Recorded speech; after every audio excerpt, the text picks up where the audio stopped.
Bismillahirrahmanirrahim. Alhamdulillahi Rabbil Alamin. Wassalatu wassalamu ala ashrafil anbiya'i wal mursalin. Nabiyyina wa habibina Muhammad wa ala alihi wa ashabihi ajma'in. Wa man tabi'ahum bi ihsanin ila yaumiddin. Wa ba'du, wassalamu alaikum warahmatullahi wabarakatuh. Magandang araw po sa inyong lahat mga kapatid sa Islam kahit saan kayo naroroon. Alhamdulillah, natapos po natin ang talakayan tungkol sa mga nakikitaan sa pagkadakila ng Allah subhanahu wa ta'ala. Halos kumuha ito ng isang buwan. Ang pag-aaralan naman po natin ngayon ay ang mga al-asbab al-mu'ina ala ta'zimillahi jalla jalalu. Ang mga dahilan o paraan na makakatulong sa atin na matuto tayo magdakila kay Allah na kataas-taasan at kagalang-galang. Alamin po natin na ang mga pagsamba ng ating mga puso ang siyang malaking pagsamba kay Allah na higit pa sa pagsamba ng ating mga pisikal.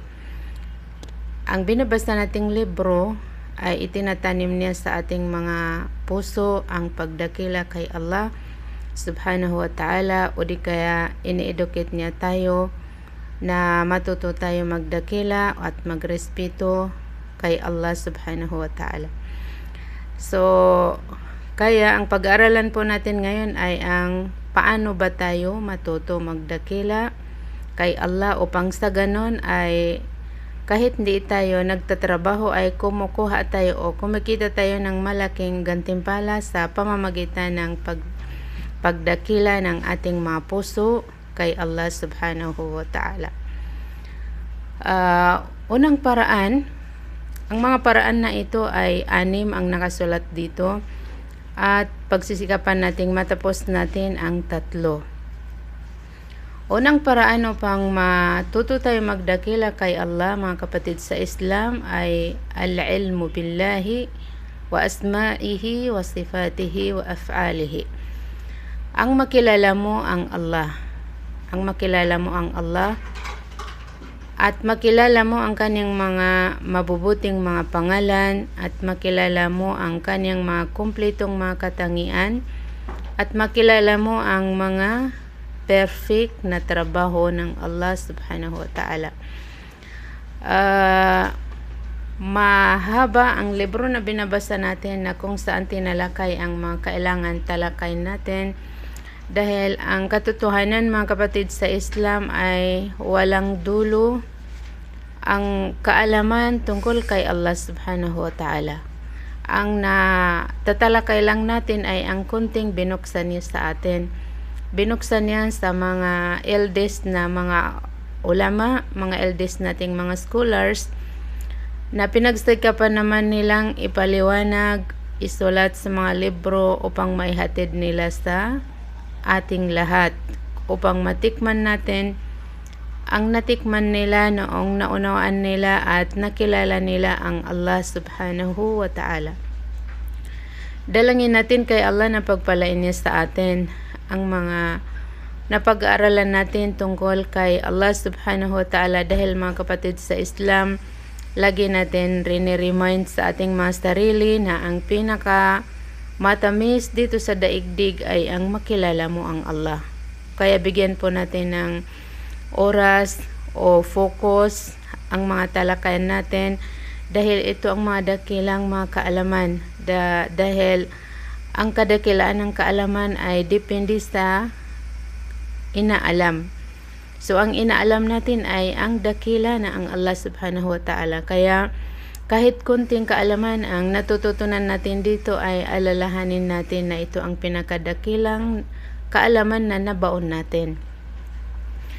Kaya pagpalain nawa ng Allah ang mga oras na ginugugol natin sa pagbabasa at pakikinig sa mga salita ng Allah na kung saan niya ipinakilala ang kaniyang sarili. Pag nakilala natin, mga kapatid sa Islam, ang Allah, ay walang bubungahin kundi paniniwalaan natin. Paniniwalaan natin ang kaniyang mga ikinukwento tungkol sa kaniyang sarili. Paniniwalaan natin ang kaniyang kaistahan. Dadakilain natin siya sa pamamagitan ng pagsunod sa anumang kanyang ipinag-utos at pag-iwas sa anumang kanyang ipinagbawal. Dadakilain natin siya at mamahalin natin siya at pupuriin natin siya at pagpapasalamatan natin siya at matatakot tayo sa kanya at saka pangangarapin natin ang kanyang biyaya. Yun ang bubungahin ng kaalaman na ito sa ating mga sarili, lalo na sa ating mga puso, na ang pinag-aaralan natin ay ang mga pagsamba ng ating mga puso, na pangatlo na itong uri ng pagsamba ng puso na ang pagdakila kay Allah subhanahu wa ta'ala, na ang talakayan natin ngayon ay tinuturoan tayo ng Quran kung paano ba tayo matuto magdakila kay Allah subhanahu wa ta'ala. Sinabi ng Allah sa banal na Quran na Surah Az-Zumar verse 9, "Qul hal yastawi alladhina ya'lamuna walladhina la ya'lamun, innama yatadhakkaru ulul albab." Sabihin mo, o sugo, na hindi magkaparihas ang mga taong may kaalaman at ang mga taong walang kaalaman. Hindi magkaparihas ang mga taong nakilala nila ang Allah at ang mga taong hindi nila nakilala ang Allah. Dito pa sa mundo, mga kapatid sa Islam, ay ang mga taong hindi nila nakilala ang Allah ay hindi sila natuto magdakila sa Kanya. Hindi sila natuto matakot sa Kanya. Kaya ginagawa nila kung ano ang gusto nilang gawin. Wala silang pakialam kung nagalit ba ang Allah sa kanilang naging reaksyon, sa kanilang ginawa o wala. Kasi hindi nila kilala kung gaano ba kadakila ang Allah subhanahu wa ta'ala. So kung titingnan naman natin ang mga taong maalam kay Allah, nakilala nila ang Allah sa pamamagitan ng kanyang mga pangalan, sa kanyang mga katangian at mga trabaho, na kung saan ang Allah mismo ang nagpakilala, ay nakikita natin silang mga matakotin sila kay Allah. Takot sila gumawa ng kasalanan, takot sila magsalita ng makasalanan. Ang gusto lang nilang gawin ay ang alam nilang ikinakatuwa ng Allah, at ang gusto lang nilang gawin ay ang alam nilang ikakatuwa ng Allah at gagantimpalaan sila doon ng Allah. So, malaki masyado ang agwat ng pagkakaiba ng maalam at hindi maalam. So, ganun din po ang agwat sa kabilang buhay. Malaki rin ang agwat ng mga maalam at saka hindi mga maalam. Kaya, i-push po nating mga kapatid sa Islam ang ating mga sarili, na kung ano man ang kaya natin gawin ay gawin natin upang makilala natin ang Allah subhanahu wa ta'ala, dahil pag nakilala natin ay napakalaking gantimpala natin, at saka napakadakila ang nabaon nating kaalaman, at saka napakalaki ang value niya sa Allah subhanahu wa ta'ala. Aaniin mo dito sa mundo at aaniin mo sa kabilang buhay. Kaya sabi ng Allah sa katapusan ng verse na ito, "Innama yatadhakkaru ulul albab." Ang nakakapag-isip lang. Ang nakakapag-isip lang upang alamin ang Allah, upang kilalanin ang Allah sa kanyang mga pangalan, sa kanyang mga katangian, sa kanyang mga trabaho, sa kanyang batas, na hindi naman tayo mamraktikal, kundi babasahin lang natin sa Quran at Hadith at uunawain lang natin, bibigyan lang natin ito ng oras at focus.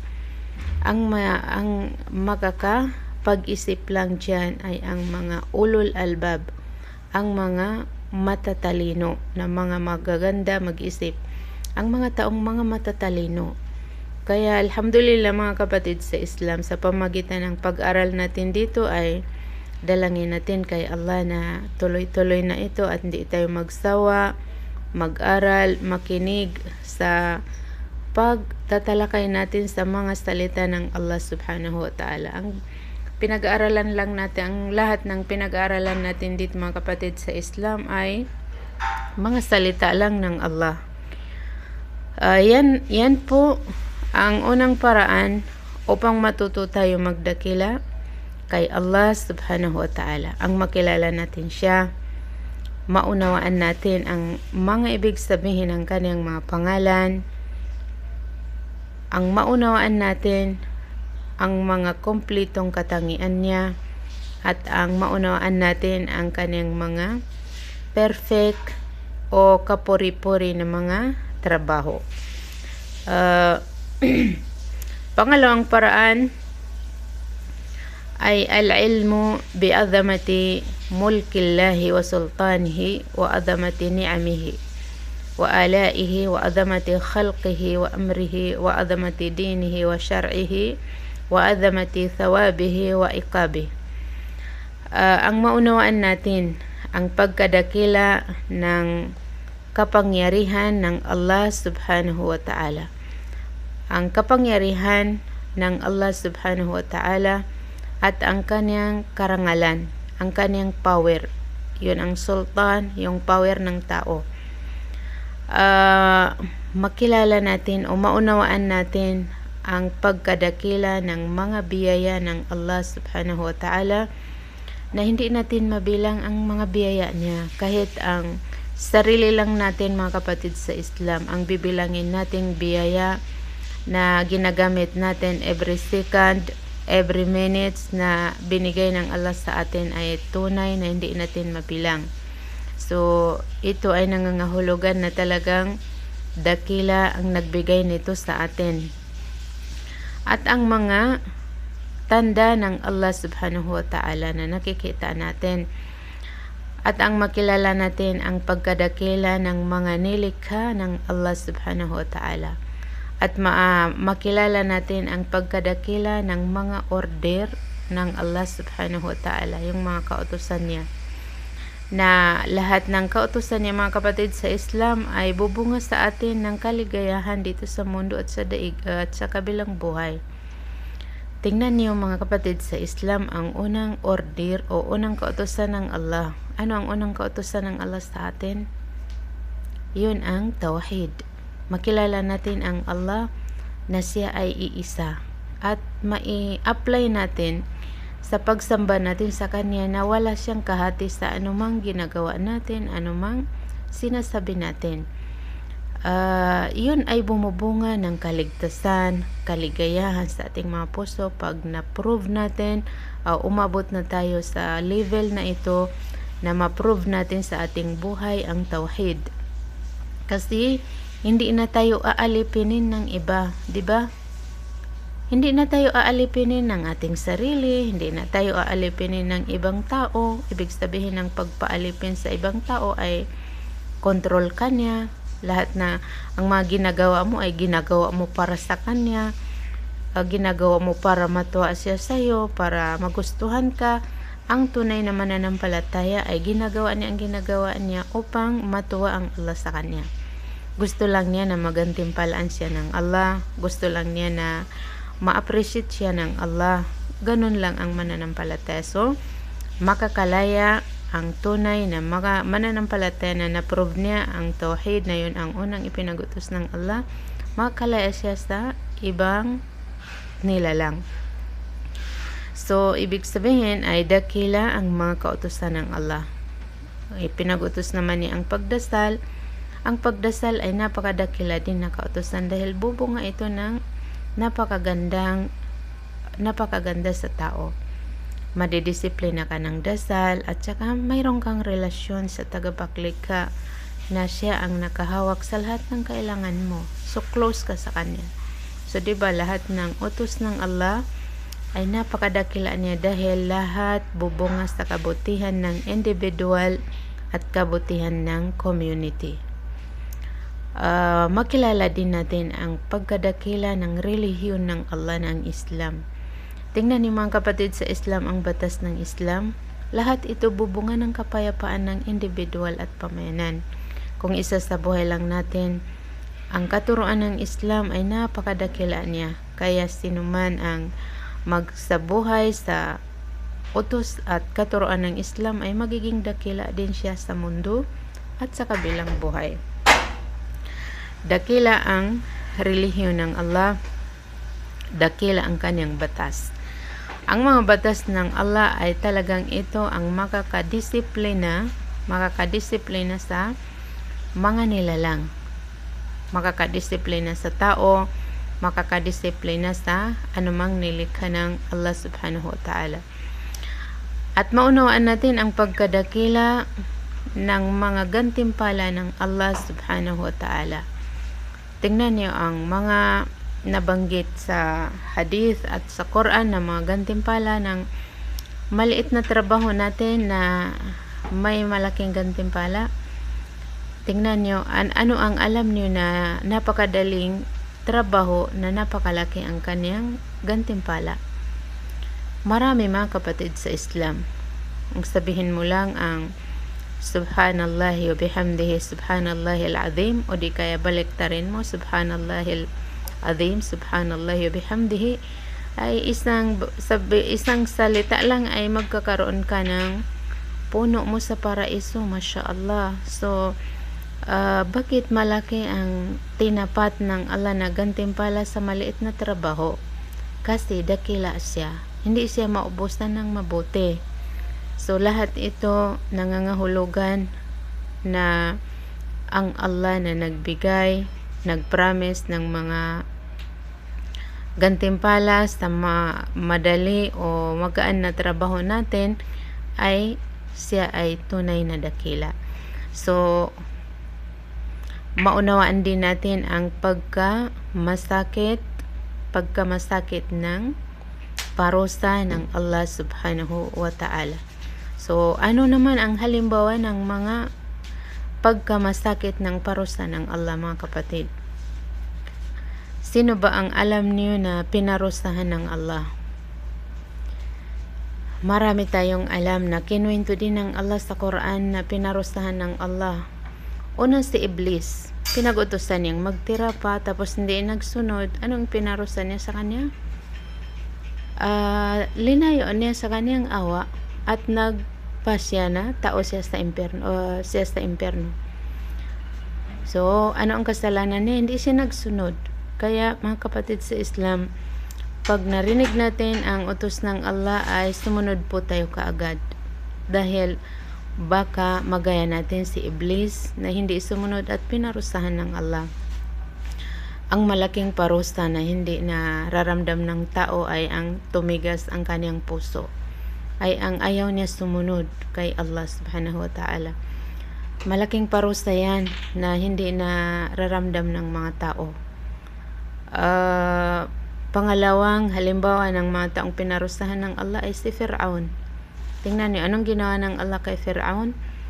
Nilunod niya sa dagat at ang kanyang mga sundalo na hanggang ngayon ay nandyan pa rin ang kanyang bangkay. Si Qarun na naabala sa kanyang kayamanan. So anong pinarusahan ng Allah sa kanya? Pinalulok siya sa lupa at ang kanyang kayamanan. Pinarusahan sila ng kaparusahang kahiya-hiya na hindi makalimutan. So yun po mga kapatid sa Islam, ang pangalawang paraan na matuto tayo magdakila kay Allah subhanahu wa ta'ala.